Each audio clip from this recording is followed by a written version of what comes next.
Hemos visto en las páginas que anteceden muchas causas que se confabularon para aniquilar la libertad. La desaparición del poder independiente, que cayó en manos de la sociedad, la desarticulación de la sociedad, convertida en un agregado mecánico de individuos relacionados directamente con el Estado, la destrucción de una coacción interior capaz de hacer posible el uso de una libertad verdadera, la subida del placer y de los intereses individuales a primer plano de la conducta social, el triunfo del principio democrático que lleva consigo el absolutismo de las mayorías, la división de la sociedad por intereses de clase o de partido, que exige la reconstitución de la unidad artificialmente por el centralismo. ¿Qué vínculo de solidaridad queda en un pueblo cuando el fin social se reduce a satisfacer los intereses de sus individuos, siendo esos intereses contrapuestos?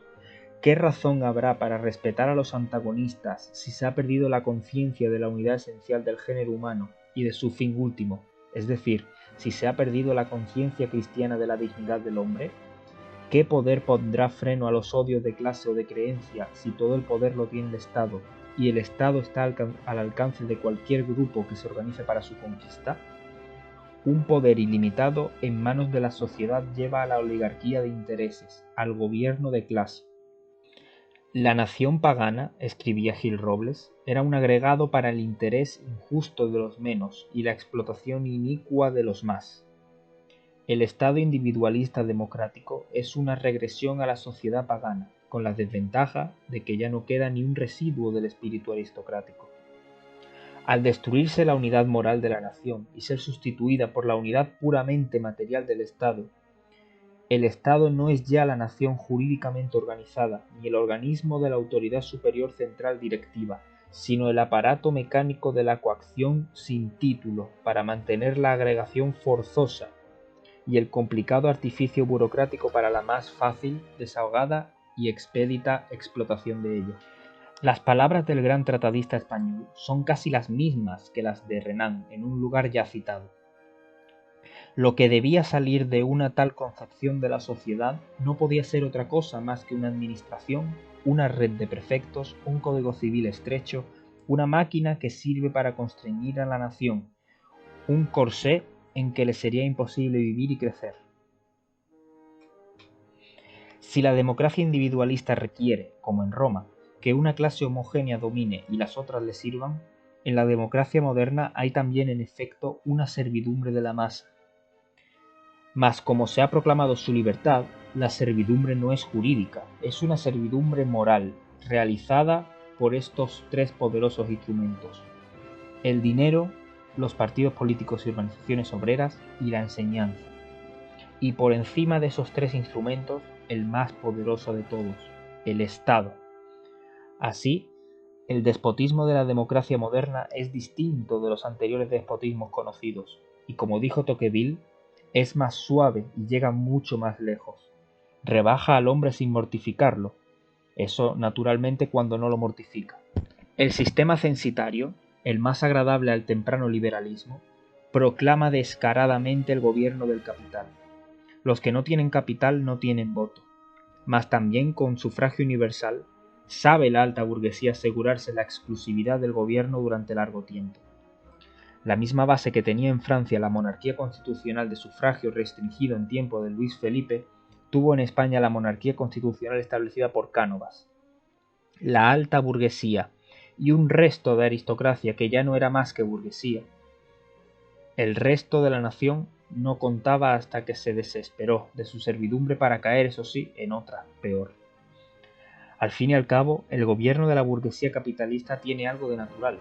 Dentro de una sociedad amorfa, el que tiene dinero es superior. Esta es una triste superioridad, pero tan verdadera que es el único valor al que todos rinden culto, y el que sigue mandando a través de innumerables resortes, por muchas vueltas que se le dé a la máquina estatal. La pequeña burguesía, la de los resentidos, ambiciosos y charlatanes, se une a los desposeídos para cambiar el orden de las cosas. Consiguen que el Estado abra sus puertas a todos. Para extender a todos la libertad, eso sería imposible. Para sustituir a la casta de los ricos por la casta nueva de los que se hacen ricos, y seguir esclavizando a la masa imbécil que los apoya. Esa casta nueva no es una clase social, sino un conglomerado variadísimo de gentes de todas las clases, con una cierta facilidad para encaramarse, por poseer dotes que les permiten dirigir a la multitud, o hacer necesarios a los que la dirigen. Desvergüenza, elocuencia, influencias pequeñas o grandes, puestos de dirección en los partidos o en las centrales obreras, pluma fácil, etc. La masa tiene, naturalmente, sus dirigentes propios, solo que esos dirigentes no son ya sus jefes naturales, que no los hay. Son los que la organizan y la conducen para la lucha política, siendo indiferente el que tales jefecillos hayan salido de la misma masa o vengan rodando de algunos escalones superiores. En uno y otro caso no tienen con la masa una íntima solidaridad, como individuos sueltos que son, y cuanto más pobretones más sueltos, se diferenciarán de sus seguidores en cuanto tengan, con el mando, el lujo y el placer. Más adelante hablaremos del dualismo esencial del mando, de que siempre el que manda es distinto del que obedece, y son distintos su personalidad y sus intereses, aunque el que obedece crea que elige al que manda. Por eso, ni los jefes de la izquierda burguesa ni los jefes del socialismo cambian la estructura política, sencillamente la ocupan y si acaso la fortalecen, puesto que está en ella su fortuna. Aumentará la opresión para seguir demoliendo la sociedad y dejarla cada vez más masificada. Expropiaciones, laicismo, censura, represiones, intervencionismo, soborno, corrupción. Su fin es que desaparezca o se debilite aquello que tiene fuerza para dar vida a la sociedad fuera del Estado, que ellos manejan. En lo espiritual, la religión; en lo económico, la propiedad inmueble. Se ha observado, y es cierto, que la democracia de izquierdas y el socialismo persiguen con más encono a la sombra de una aristocracia casi fenecida que al capital financiero. Con este pueden y necesitan entenderse. El dinero es el bien más mueble y el más fungible, por tanto, el que mejor se acomoda a una sociedad desorganizada de individuos, el que mejor brinda satisfacción a los intereses y el que proporciona un dominio más seguro sobre las masas.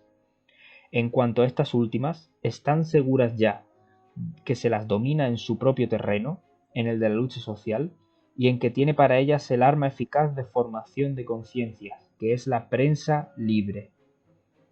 Desde el folleto y la revista hasta el diario de gigantesca tirada. Un político francés comparó a estos pequeños burgueses con hombres que trepan por una escalera, dando golpes con las manos a la parte posterior de los que van delante y patadas en la cabeza a los que suben detrás. El sistema de democracia de clase y de esclavitud sigue en pie. Aristocracia de advenedizos, de hombres de partido y funcionarios que nada poseen de por sí, ni jamás llegarían a poseer por sus propios medios, pero que disponen del dinero de los demás, porque son dueños de la agitación social en la calle y de los resortes políticos y administrativos del Estado. Naturalmente, el Estado crece y se extiende cada vez más, porque debe seguir devorando a la sociedad. No hay miedo de que se le resista. Pronto a nadie le quedará nada que salvar de él. Los eternos desposeídos menos que nadie. Si estos reaccionan, saben como los pequeños burgueses que su salvación está en el Estado. La última conquista del Estado por el proletariado en pleno concluirá de extender la órbita estatal hasta sus últimos límites, aprisionando entera la sociedad de masas. Será tan solo la última forma de la democracia de clase, el ideal hecho realidad, el Estado total y absoluto, descansando directamente sobre la suma mecánica de individuos por fin de una sola clase, la sola clase de esclavos. Ha cambiado el signo de la libertad. Consecuentemente, ha cambiado también el signo de la autoridad. Algunos autores, como Constantin Franz, entienden que el absolutismo no hizo más que cambiar de cara. Otros colocan a la democracia al final de un único proceso continuado de crecimiento del poder, viniendo a ser como la coronación, el remate, de la obra de la monarquía absoluta. Hay, sin embargo, una diferencia esencial. La monarquía absoluta era un régimen de derecho y respetaba el derecho ajeno. cuando, para mayor expedición de su gobierno, dejó de reunir las Cortes o los Estados Generales, no usurpó las atribuciones de esos organismos representativos, dejó simplemente de obtener lo que sólo la competencia de ellos le podía otorgar. Quizá, al ser más absoluta la monarquía, fue menos absoluto el Estado. Fue algo más que cambiar de cara. El absolutismo de Estado, dice el mismo Constantin Franz, solo puede decirse que triunfó en muchos aspectos bajo el régimen liberal.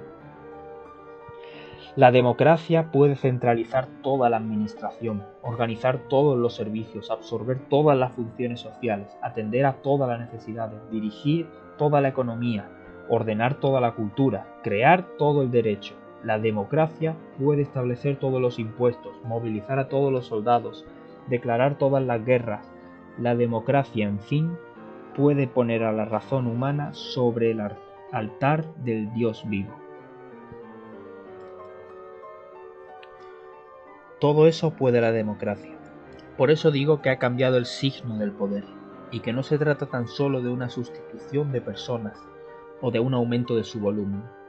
La vieja autoridad legítima, por grande que fuera, descansaba sobre la interna disposición de la obediencia voluntaria, y no suprimía las libertades individuales. La autoridad nueva se impone por la violencia, exige la obediencia forzada y despliega un aparato de poder que penetra en los últimos rincones y asfixia la vida. Por consiguiente, como decía Donoso, si llegara a fundarse una república democrática en un país en el que el poder hubiera establecido la centralización administrativa, no temo decir que en una república semejante el despotismo sería más intolerable que ninguna de las monarquías absolutas de Europa.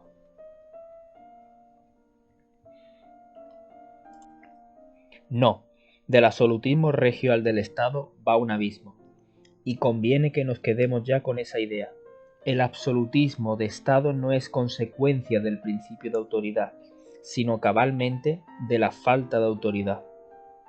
El mejor servicio que a la autoridad puede prestarse es desnudarla de lo que no es suyo, para robustecerla en su tarea genuina, que es la única que no cumple. Las demás las cumple todas, pero ¿de qué manera? Guizot describió en sus memorias los rasgos del Estado democrático centralizado. Cuando el poder superior está encargado a la vez de gobernar con la libertad y de administrar con la centralización, cuando ha de luchar en la cima por los grandes asuntos del Estado y al mismo tiempo tiene que resolver en todas partes, bajo su responsabilidad, casi todos los asuntos del país, no tardan en surgir dos inconvenientes graves. O bien el poder central, absorbido por el cuidado de los asuntos generales y de su propia defensa, descuida los asuntos locales y los deja caer en la languidez y el desorden, o bien los ata estrechamente a los asuntos generales, los hace servir a sus propios intereses, y la administración entera, desde la choza hasta el palacio, no es más que un medio de gobierno entre las manos de los partidos políticos que se disputan el poder.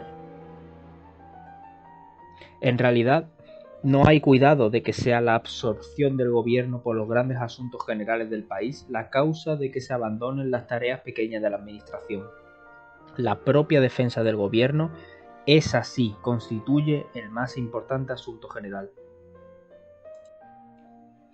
Todo se subordina a asegurar la permanencia o la vuelta al poder. La atención de los gobernantes no está puesta en la objetiva realidad de los asuntos públicos, sino en el cuerpo electoral.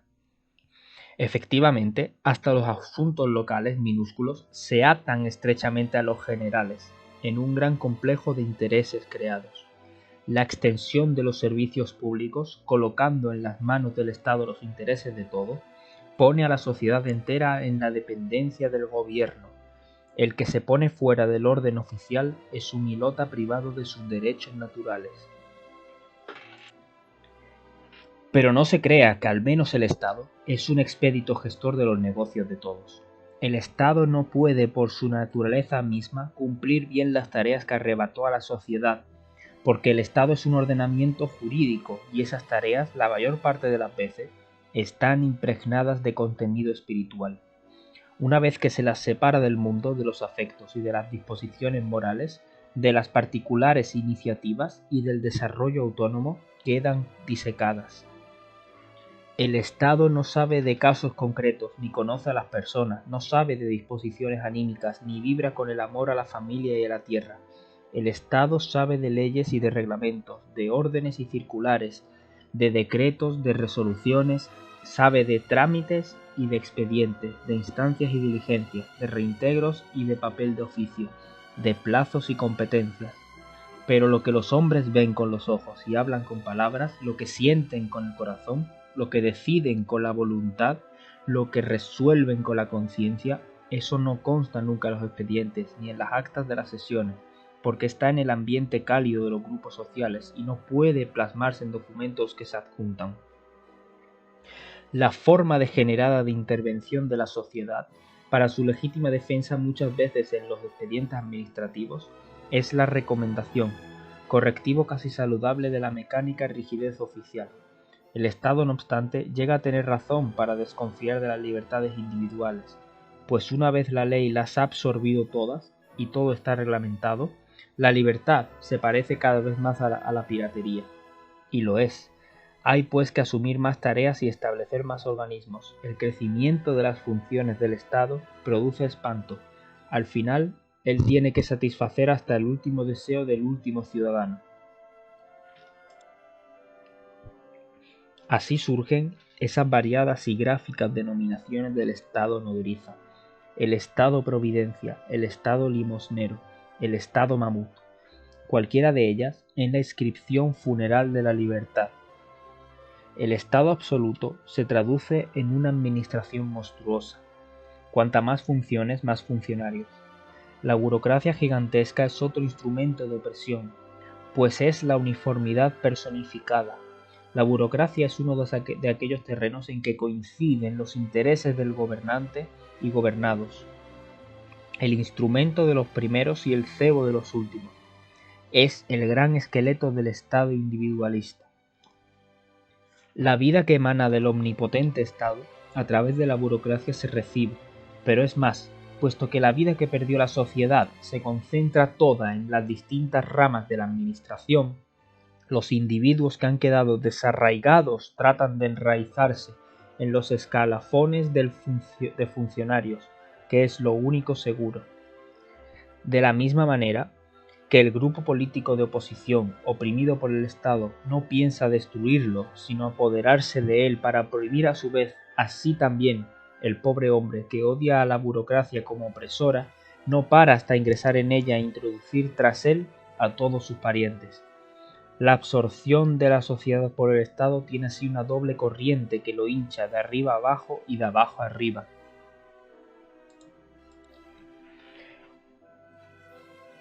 Un puesto en los empleos públicos es un gran medio de conquista que tiene la casta dominante. Es el punto en que se anudan el poder y los intereses, y es, para los ciudadanos libres, el único procedimiento de tener una participación efectiva en el poder. Los verdaderos ciudadanos activos no son los electores, ni casi los elegidos, son los funcionarios. No se piense que esto es tan solo una degeneración práctica del sistema, es su esencia misma. Libertad delegada por el Estado, libertad que consiste en participar del mando, libertad que tiene a su alcance los medios de satisfacer los apetitos. ¿Quién la tiene sino el que vive del Estado? El auténtico acto de liberación del individuo que lleva a cabo la democracia es la extensión de una credencial. Le libera, como decía Spengler, de la lucha por la vida, que es la más deshonrosa liberación imaginable.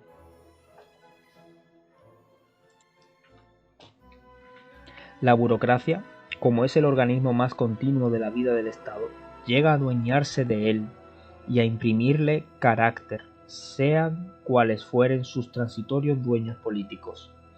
Estará en buenas relaciones con todos ellos, unas veces en forma servil, otras despótica. La burocracia es la enemiga natural de los derechos y libertades, por razones quizá distintas que los gobiernos.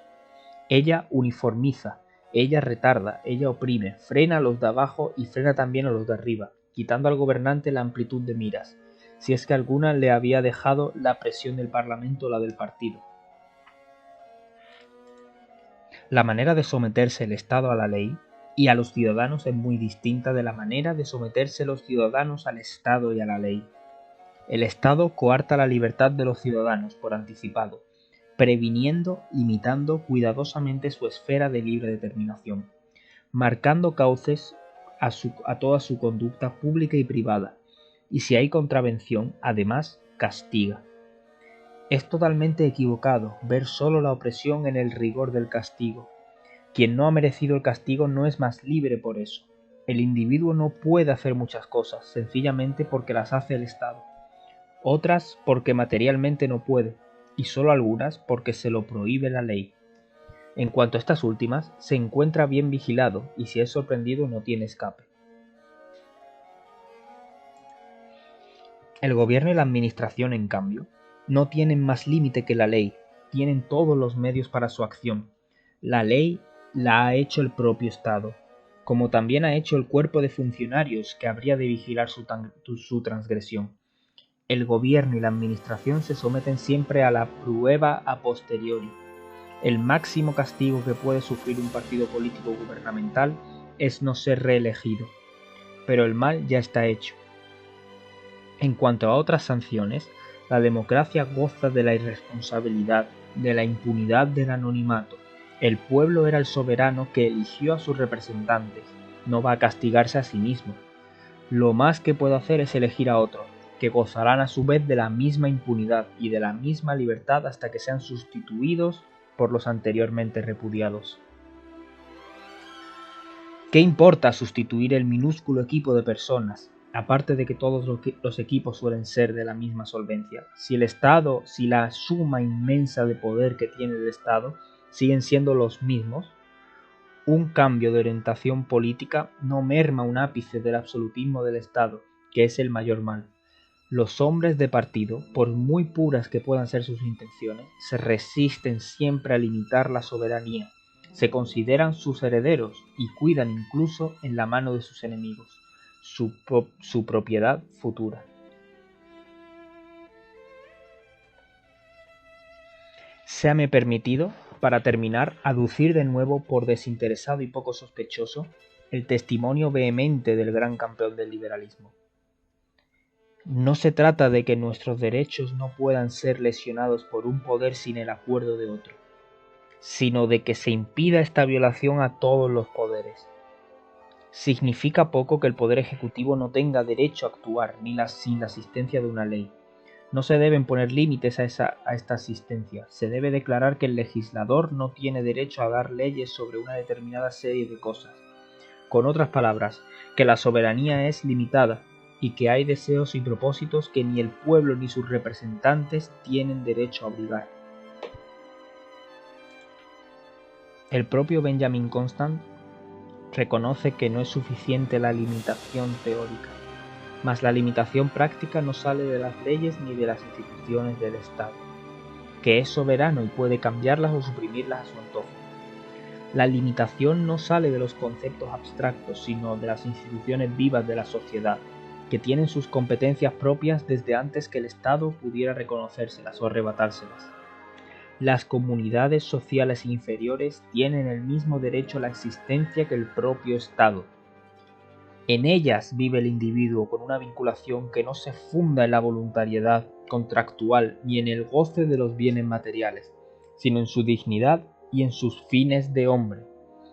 Por eso, si bien el poder público ha de tener cuanta fuerza y atribuciones le hagan falta para poder mantener el orden y la armonía en el cuerpo social, no puede, sin embargo, abrumar con sus pretensiones al individuo, a la familia, a la iglesia, a las comunidades y regiones de tal manera que ahogue su existencia. Ahí, y sólo ahí, está la clave del problema de la libertad. Lo de menos es que el poder emane de la voluntad del pueblo. Lo importante es la efectiva limitación del poder. Hoy es ya bastante general la repulsa a la artificiosa contraposición entre el absolutismo y la democracia, dictadura y soberanía popular. La verdadera oposición está entre libertad y totalitarismo, y no coincide precisamente con aquellas. Dentro del campo de los pensadores democráticos, el profesor Emil Brunner distingue tajantemente la democracia formal de la democracia federalista. En la democracia formal, la del absolutismo de la mayoría con todas las atenuantes que se le quiera poner, dice Brunner que las dos condiciones esenciales de la democracia, a saber, la libertad y la justicia, están en grave riesgo. La libertad muchas veces no existe, y en cuanto a la justicia, puede estar representada por la mayoría de votos, y puede no estarlo. Por lo tanto, dice, no hay que confundir el Estado totalitario y dictadura. En los países democráticos la tendencia dominante es el totalitarismo, sin ningún menoscabo para la democracia formal. Cuando todo se haya estatizado, desde la escuela primaria a la universidad, toda la cultura, la asistencia, la organización y las distracciones para la juventud y adultos, y finalmente la economía, ya no queda sitio para una comunidad y una civilización libres. La centralización de los espíritus, había dicho Guizot, es mucho peor que la de los negocios. La libertad se acabó, solo es libre el que manda. Estamos en la libertad de los antiguos, en el estado de clase. Manda la burguesía o manda el proletariado, el resto está esclavizado. Por consiguiente, llegamos a la adquisición de una verdad primaria. Quien provoca la lucha de clases no es la sociedad, es el Estado omnipotente al servicio de una clase. Quien prepara el nuevo absolutismo no es la dictadura, es la democracia. El dictador hereda del poder de la democracia, arrebatándolo a las clases y a los partidos para ejercerlo él personalmente. Por eso se le recibe siempre con sensación de alivio.